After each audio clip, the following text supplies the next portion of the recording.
सभी ज्योतिष प्रेमियों एवं ज्योतिष सीख रहे भाई बंधुओं एवं बहनों को मेरा नमस्कार। आज मैं आप लोगों को वृष लग्न की कुंडली में शुक्र का फल पंचम भाव से लेकर के अष्टम भाव तक बताऊंगा। आइए, ये वृष लग्न का जो है जन्मांग है।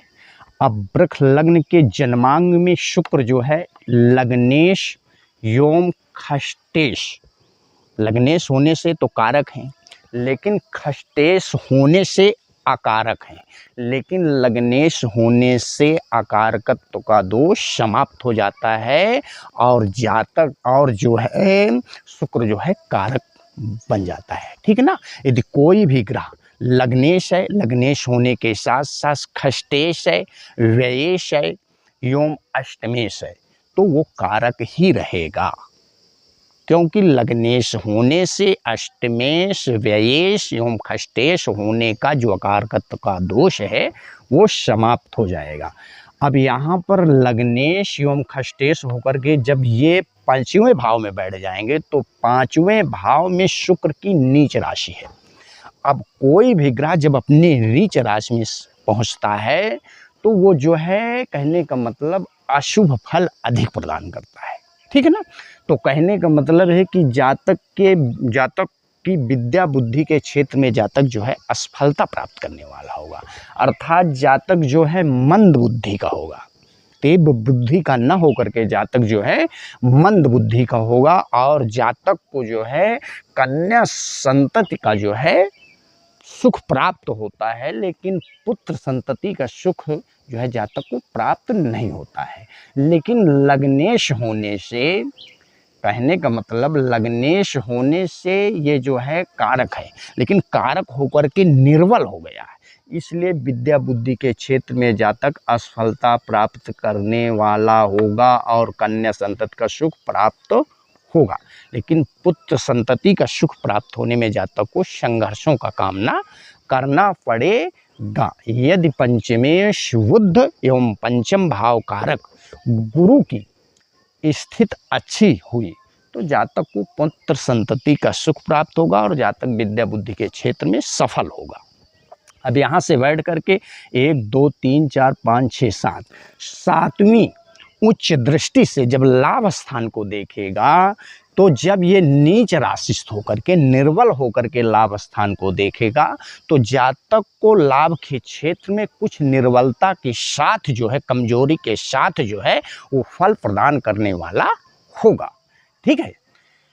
अब जब शुक्र यहाँ आ जाएगा, ठीक, अब शुक्र जब यहाँ आ जाएगा तो लग्नेश एवं खष्टेश होकर के जब छठे भाव में बैठ जाएगा, स्वराशिस्थ होकर के बैठ जाएगा तो छठे भाव संबंधी जातक को शुभ फलों की प्राप्ति होगी, अर्थात जातक के शत्रु और रोग जो है वो मतलब जातक के शत्रु जो है नहीं होंगे। ठीक है। और जातक का शरीर जो होगा वो रोगों से बचा रहेगा, अर्थात जातक स्वस्थ होगा, निरोगिल शरीर का होगा। और जातक को जो है मामा पक्ष से जो है कहने का मतलब है कि फायदा भी होगा। और जातक की जो स्त्री होगी वो कहने का मतलब रोगी होगी या जातक से शत्रुता करने वाली होगी, क्योंकि सप्तम भाव कारक होकर के वो छठे भाव में बैठा है। लेकिन जातक को यहाँ से जो है कहने का मतलब है कि छठे भाव में स्वराशिस्थ होकर के बैठ गया है तो जातक को जो है कहने का मतलब है कि कामी बनाएगा। ठीक है ना।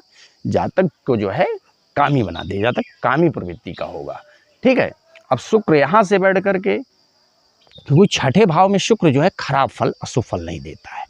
ठीक है। तो 1 2 3 4 5 6 7 अब सातवीं जो है समदृष्टि से, सातवीं समदृष्टि से जब व्यय भाव को देखेगा तो भोग कारक ग्रह होकर के जब भोग स्थान को देखेगा तो जातक को सांसारिक समस्त सुखों की जो है प्राप्ति होगी, जातक को सांसारिक समस्त सुखों की प्राप्ति होगी। ठीक। जातक जो है कहने का मतलब अपने पुरुषार्थ एवं परिश्रम के द्वारा जो है जातक जो है कहने का मतलब है कि भोग संबंधित समस्त सुखों की प्राप्ति करने वाला होगा। ठीक। अब शुक्र जब सातवें भाव में बैठ जाएगा। तो लग्नेश एवं खष्टेश होकर के जब ये सातवें भाव में बैठ जाएगा, लग्नेश एवं खष्टेश होकर के जब ये सातवें भाव में बैठ जाएगा, तो कहने का मतलब है कि जातक के दाम्पत्य सुख में जो है कमी पैदा कर देगा, और जातक की स्त्री जो होगी वो आकर्षक होगी, प्रभावशाली होगी और कुशाग्र बुद्धि की होगी, चतुर चालाक होगी, लंबे कदगांठी की होगी, लेकिन रंग जो थोड़ा होगा वो गेहुआ वर्ण ना हो करके जो है थोड़ा सांवला वर्ण की होगी। ठीक है ना, कहने का मतलब। बाकी यहाँ जो है दाम्पत्य सुख को छोड़ करके स्त्री संबंधित जातक को शुभ फलों की प्राप्ति होगी, और जातक को ससुराल के द्वारा, ठीक है ना, और मतलब ससुराल के द्वारा या शादी के बाद जातक का भाग्योदय होता है। ठीक है ना, और जातक जो है मुकदमे पे जो है विजय प्राप्त करने वाला होता है। अब जब शुक्र यहाँ से बैठ करके लग्न स्थान को देखेगा, अपनी राशि को देखेगा, तो जातक को जो है कहने का मतलब है कि प्रभावशाली बना देगा, स्वस्थ शरीर से युक्त होगा जातक, लंबे कदगांठी होगा, चतुर चालाक होगा, और जातक को सांसारिक समस्त सुखों की जो है प्राप्ति होगी।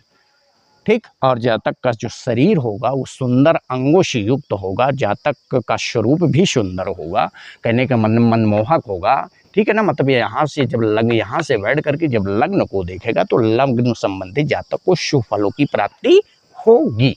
अब जब शुक्र यहाँ आ जाएगा तो शुक्र लग्नेश एवं खष्टेश होकर के जब अष्टम भाव में आ जाएगा, तो अष्टम भाव में गुरु की राशि में आ जाएगा। तो शुक्र जो है गुरु को शम मानते हैं, लेकिन गुरु जो है शुक्र को शत्रु मानता है। तो जब लग्नेश एवं खष्टेश होकर के शुक्र जो है अष्टम भाव में आ जाएगा, तो जातक की आयु जो है दीर्घ होगी, जातक कृपण होगा, और जातक वरासत के माध्यम से या भूम के नीचे गड़ा हुआ धन जो है जातक को प्राप्त होगा। जातक वरासत के माध्यम से धन की प्राप्ति करेगा, या जातक भूम के अंदर से गड़ा हुआ धन की प्राप्ति करेगा, और जातक को पुरातत्व के क्षेत्र से लाभ प्राप्त होगा, और जातक की आयु जो है दीर्घ होगी, और जातक कृपण स्वभाव का होगा।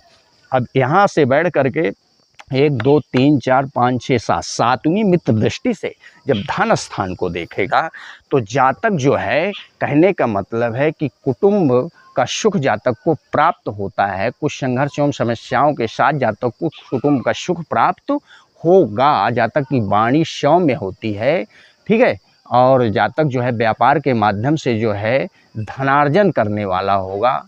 ठीक है ना, स्वतंत्र पेशाओं के माध्यम से जातक धनार्जन का, जातक की जो है जो पैसा संग्रह करने की, धन संग्रह की जो क्षमता है उसमें वृद्धि कर देगा, और वाणी में वृद्धि कर देगा, जो है कुटुंब में जो है कुटुंब सुख में जातक जो है वृद्धि कर देगा। ठीक है, तो यहाँ से बैठ करके जातक को जो है जब यहाँ से बैठ करके इस भाव को देखेगा, तो धन भाव संबंधित या कुटुंब भाव संबंधित जातक को शुभ फलों की ही प्राप्ति होगी। ठीक है ना। मेरा व्हाट्सएप नंबर 7985489342 है। जो लोग मुझसे ज्योतिष संबंधित समस्याओं का हल चाहते हैं वो इसी व्हाट्सएप नंबर पे 7985489342 से संपर्क कर सकते हैं। मेरी वीडियो यदि आप लोगों को अच्छी लगी हो तो कृपया मेरे चैनल को लाइक शेयर एवं सब्सक्राइब कीजिए। धन्यवाद।